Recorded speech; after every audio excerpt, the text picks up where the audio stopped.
บายดีน้องมีชื่อว่าเท่าอดินทร์ ศิพานิชมาจากแข้งบ่อแก้วเมืองห้วยสายบ้านน้องสาย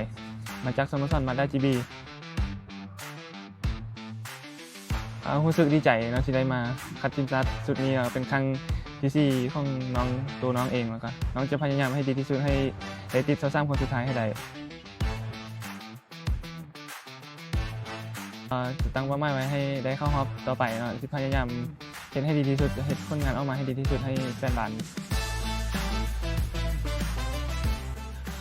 ก่อนอื่นก็ต้องขอบใจพ่อแม่เนาะที่ซัพพอร์ตเฮาแล้วก็ต้องขอบใจอาจารย์ทีมงานทุกคนเนาะที่คอยซัพพอร์ตกันจนให้มาฮอดจุดนี้ได้สุดท้ายนี้ฝากถึงแฟนบอลทีมชาติลาวของเฮาเนาะให้มาชมมาเชียร์ของเฮาให้หลายๆเนาะไผสะดวกมาชมเฮาได้มาที่เดินที่หลัก16ได้ไผบ่สามารถสะดวกมาได้ก็รับชมพวกเฮาทางไลฟ์สดได้โดยขอบใจ